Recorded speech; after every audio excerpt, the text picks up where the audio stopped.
In this video, I'm going to show you the law of conservation of mass and one of the methods that students created to demonstrate that the mass of the reactants in a chemical equation is equal to the mass of the products. And the reaction I'm going to use is combining vinegar and baking soda. Vinegar has the active ingredient acetic acid, which is hydrogen acetate, and I've got some baking soda in this balloon. Baking soda is sodium bicarbonate.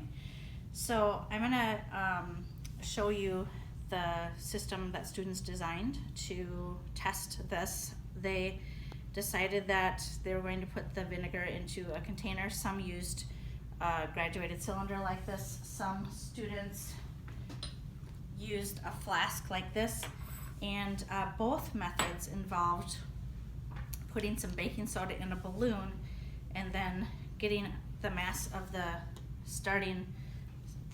system as you start, and then allowing the reaction to take place by putting the balloon over the mouth of the graduated cylinder or the flask. So I will demonstrate this. In this reaction, theoretically, the mass of our starting system, which is 37.19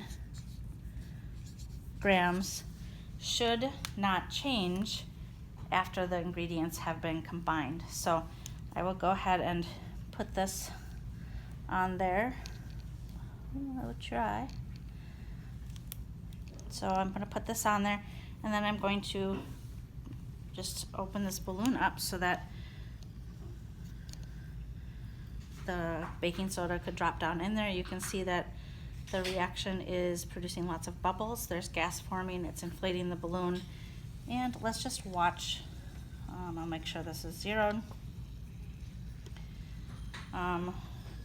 It started out at 37.19, and right now we see that it's 37.06, 37.05,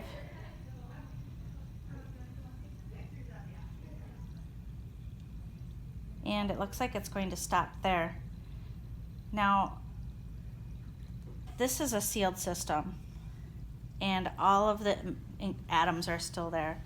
We had baking soda in here, we had vinegar in here, they reacted, and all of the atoms are still there. I can assure you that nothing got out, but when I get the mass after, it is showing less than what we started with.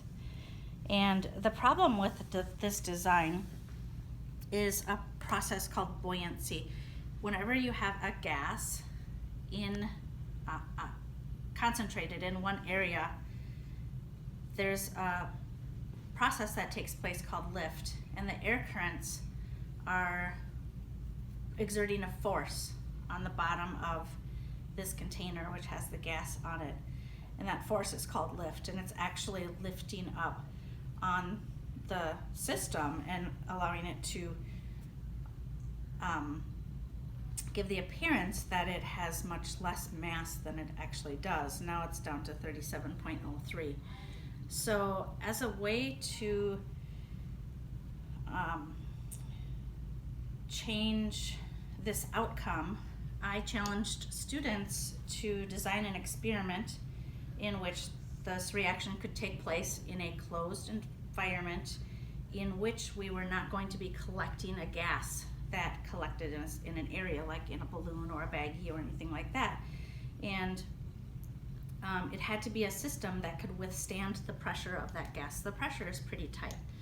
And a student suggested that we use a soda bottle. We know that soda bottles can withstand great pressure because all of that, the carbonation in there is pressurized, and you could shake it up and it doesn't bust open until you open the cap. So I put some vinegar in here, and I'm going to put, lost my funnel.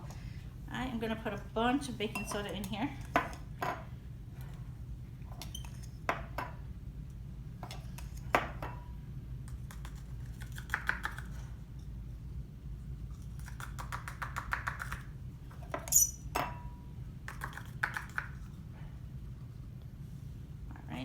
There's quite a bit in there.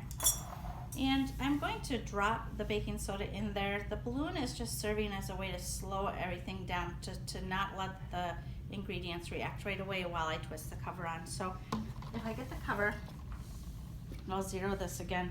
I'll get the cover and the balloon with the baking soda in it, and I'll put this in there. Since this is going to be everything in this system, it starts out at 128.63 grams.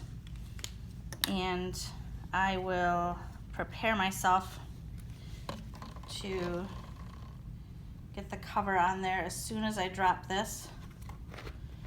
And there really hasn't been any time for it to react, so I need to really slosh it around in there to let some of that baking soda out of the balloon, which might be a bit of a challenge.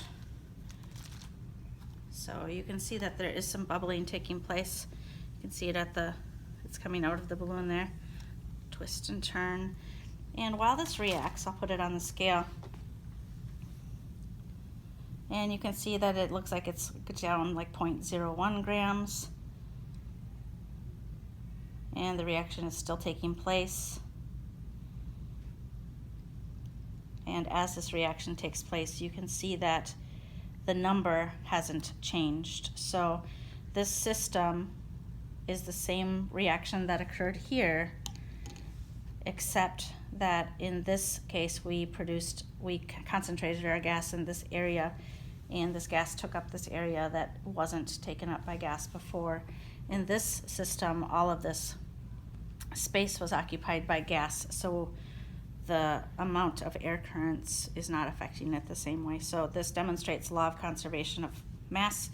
The mass of the reactants equals the mass of the products, and I hope that you enjoyed my little video. Thanks.